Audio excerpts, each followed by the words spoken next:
Yeah, so my wife does math. I'm recording this. None of the footage. Wait, let's make sure. Yeah, none of the footage was saved before, so that's not great. So, hey, my name is Poet. Welcome to Poet's Garage. Today I will be talking to you about how I got this beautiful, I don't know if you can see it in frame, I don't really care anymore. You will be seeing it soon. This is a 1985 Nissan 300ZX. So, I'm younger. I'm a young lad, right? I'm pretty into cars, but all I want really is a car that will get me place to place. I don't care what it is. I'm actually, honestly, I was looking at Kias for a while. You can tell how desperate I was. Anyways, I think, there's a cool car every now and then. Cool sports car. My dad, he's into American muscle. I go, well, that's all right. He brings me to a few car meets. Pretty cool, pretty decent. But not necessarily my cup of tea. I just want a car that takes me place to place. And then, I'm scrolling on TikTok one day, as my generation does, and I see a video. Perfect 80s aesthetic. I'm hearing, don't you forget about me. Don't. And I see the beautiful green fluorescent lights of a 1985 Nissan 300ZX. Dashboard lighting up, the radio turning on. Oh, it's beautiful. I go, that's the car for me. I want that car. I need this car right now. That is the car I want. I need that car. So I start my research. Right? And I go, where else to look besides Facebook Marketplace? The best place on the world for buying an old car. I go, okay. Let's look on here. I found a car. Completely rotted out. Disgusting. I go, this is the car for me. Grass growing through the floors.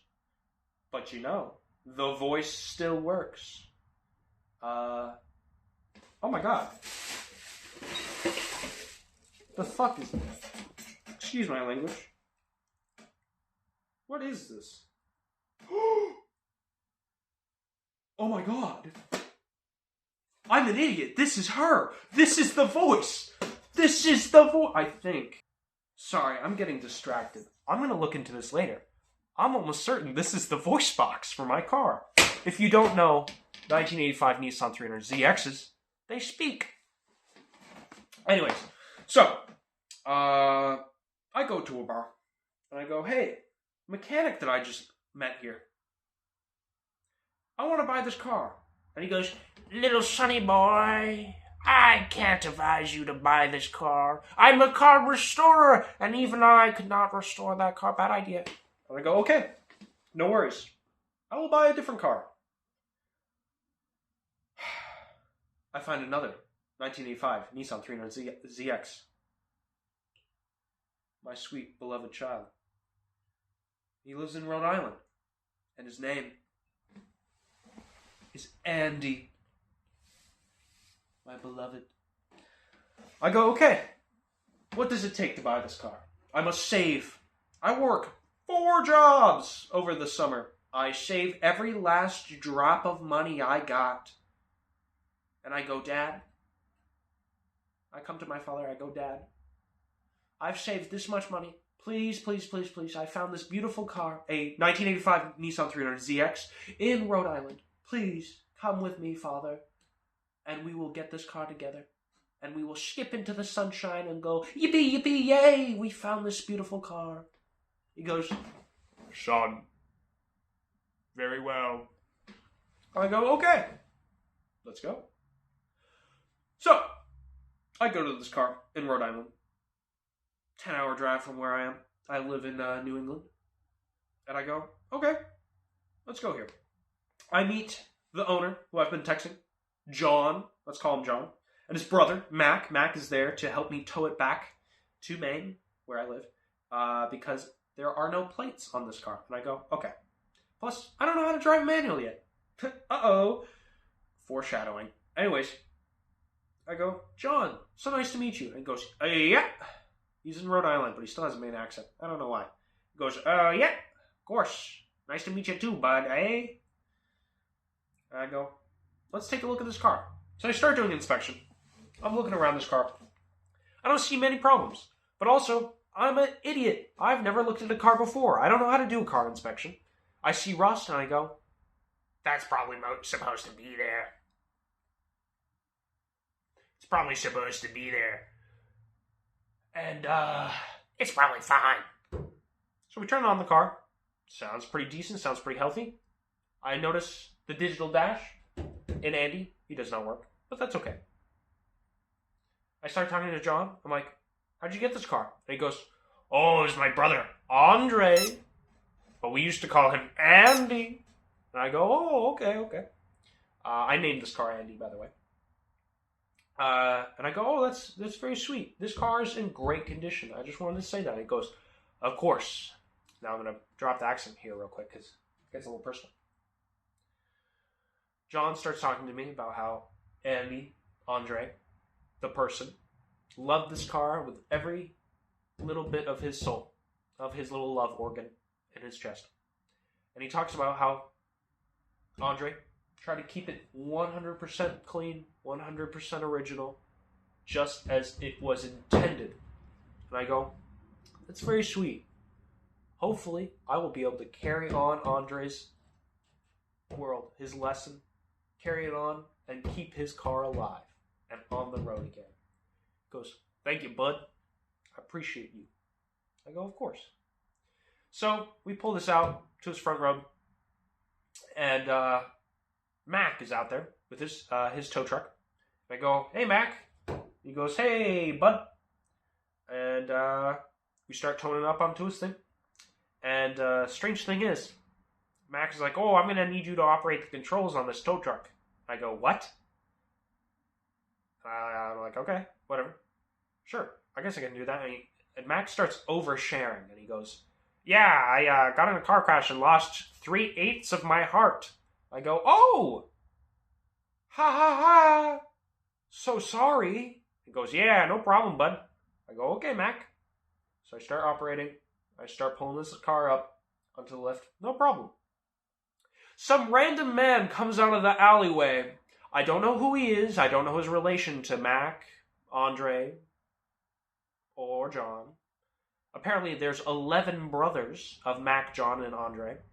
So that's 8 others. No. Yeah, 8 others. Maybe this guy's a brother. I don't know. Wasn't explained. He starts shaking. He's dripped out. He's iced out. He's rotting teeth, and he's smoking. And he starts shaking, and he's going, oh, yeah, you're going to be going real fast in this car. Real fast. Once you get some nice wheels on there, real fast. Yeah. I go, okay. Yeah, ha ha ha. Thanks for showing up, random man. And from out behind him, a woman steps. Starts talking to Mac while I'm strapping up this car to the trailer. And she starts saying, yeah, I'm going to college for 8 PhDs. I'm on my 9th. Now, I realize, I'd like to talk to you, viewer. This story sounds like bullshit. This story sounds like absolute bullshit, like it's insane, and it doesn't make any sense. That was the experience I went through. It didn't make an ounce of sense to me. Ooh, that was satisfying. Listen to this. Oh! Wait. Oh! Yeah! Anyways. So. I go, that's pretty confusing. That's weird. I start going into the garage because John tells me, hey, before you pick up the bill of sale and we start leaving, heading for your house, I wanted to give you some extra parts that Andre left behind. And I go, okay, thank you, John. So I go in there, start loading up my dad's truck with all the stuff. And he goes, yeah, so my wife does meth. What? I say, what, John? John says, yeah, she smokes the pot, she does the crack, she does the weed. I go, oh, okay. Thank you for telling me. And he goes, yeah, she does it when I'm not home, and I don't know about it. I go, oh, okay. So sorry to hear. My dad just looks and goes, unfortunate. And then we continue on like nothing happened.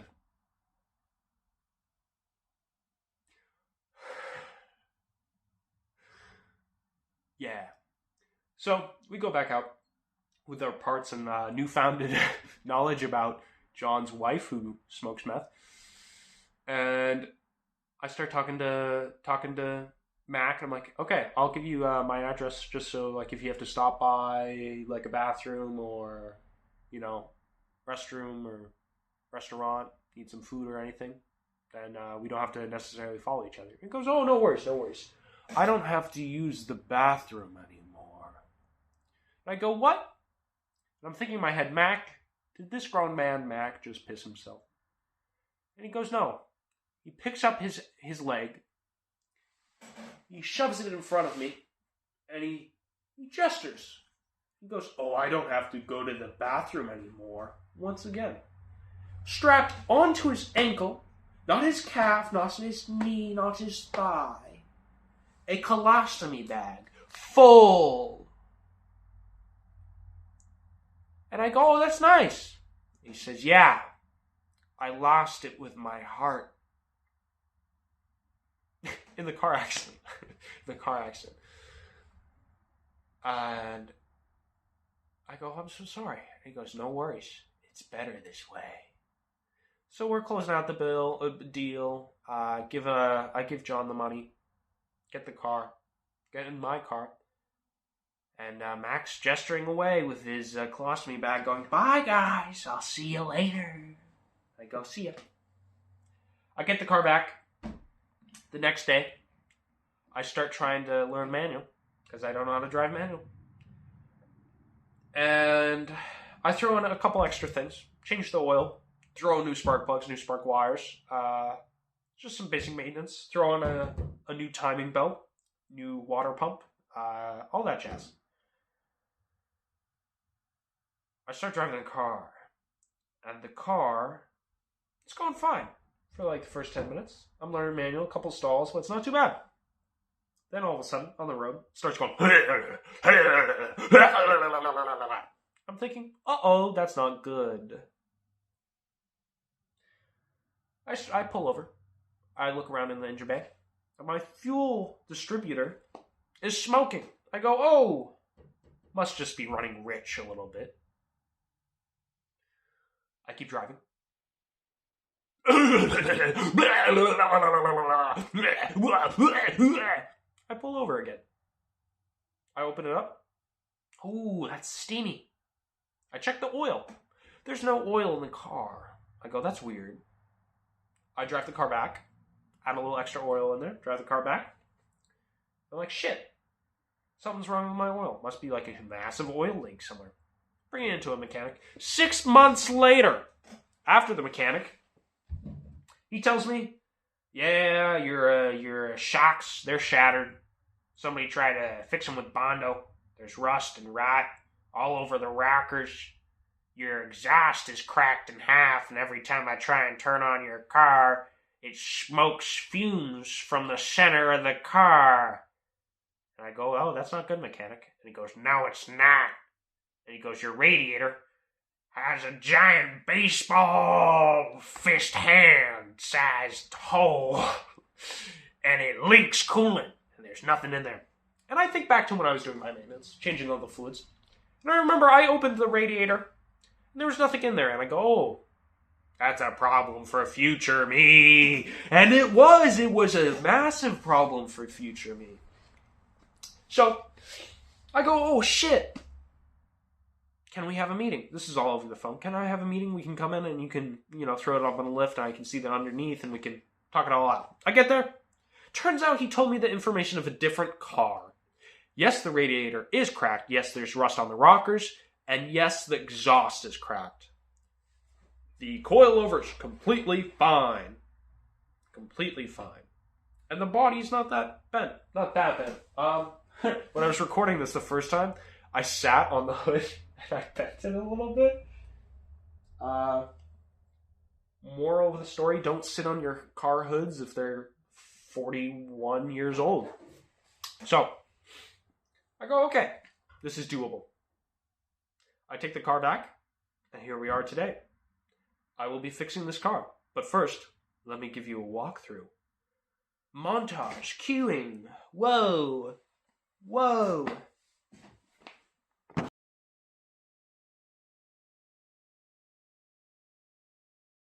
Alright, hey, just want to show you, digital dash still works.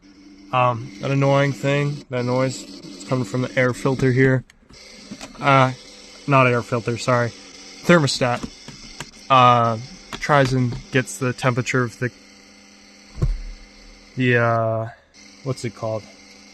Sorry, I'm still a little loopy from being sick. Takes the temperature of the cabin, tries to regulate it with the thermostats and stuff. Doesn't function. Most things sound like this. You can fix it or you can just cut it out. It's not a very important part. Should be able to look it up online if you want. But I wanted to show you cold start with this thing. And clock still works. Did want to let you know there is no radio. The wires that were down in that picture down here and stuff, that is from a old FM booster that was in the radio. I do still have the aftermarket radio. I took it out because I was going to put in the original. The originals run you quite a lot, but yeah. Anyways, cold start, here we go. And just before I start, because there's a misfire, I do have to give it a little throttle to keep it idling. Not a big problem. Still completely drivable.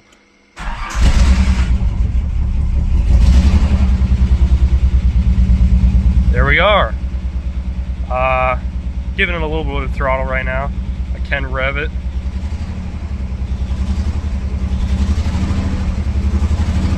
Kind of cool. And it just sounds like this if you take your foot off the throttle. So it does still idle. It's just a little iffy because of the misfire. But yeah. And I will show you some pictures of the inside too. Actually, I can get out and show you that right now. Shouldn't be running longer than like 5-10 minutes, honestly, with the misfire. It does smoke because the misfire causes fuel not to be burnt. It's not super bad or anything. Not up here, just in the back. It's not super bad though, just because, you know, fuel's not getting burnt. So it looks like that. Still getting cold air from the fan and everything. AC works. That's the steering thing. What's it called? I can't remember. But yeah, that little scraping noise is just this bearing here on that pulley. Not important pulley, can leave it. If you want to make it sound better, just take it out, grease it up a little bit. Here's our throttle.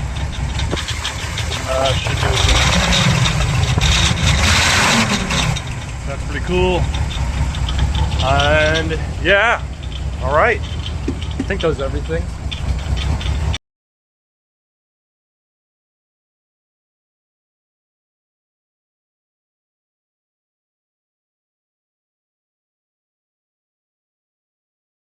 Yeah, I'm gonna say that's probably good.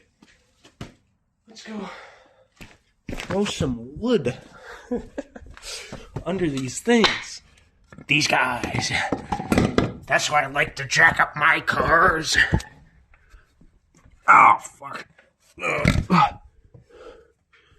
I can't remember where the right points even are, man. I'm just gonna toss it somewhere. It'll be fine. I think it might be there. Oh, just watch me make some mistakes, man.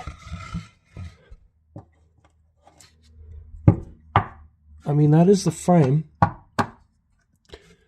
It'll be fine. Let me toss some stuff there. Look at this beauty. Oh. So, just finding out this entire time, I've been putting all the weight onto the radiator, and that's probably why the frame is bent. That's not the best. Alright, let's see. How do I get this guy out now? I might figure this out. I think what I'm going to have to end up doing, take this guy off first, obviously. And then This feels pretty loose. Yeah. I might just be able to disconnect this pipe here. Rip that out.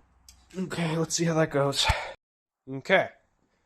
I got the radiator in, the new one. There's the old one. And there's it looked like, I don't know, something, maybe an old shift boot stuck in the radiator there. But we got the new one in. We're going to have to pry the shroud off of this guy and somehow attach it to this one.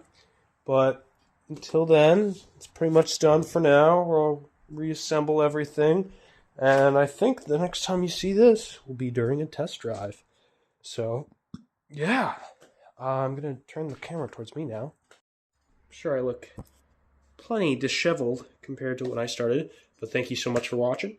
Again, like, subscribe, and comment down below if you want to hear more about my 1985 Nissan 300ZX. Andy. Hopefully I'll be posting more, and any sort of cash I get from doing all this, I will be putting straight into this guy, and hopefully I can see him all fixed up. Mostly worried about the rust repair. If not, he will be sold, and you guys will be... I mean, technically it's already on the market right now, so start searching in Maine if you want one. But here you are. Thank you so much. Bye.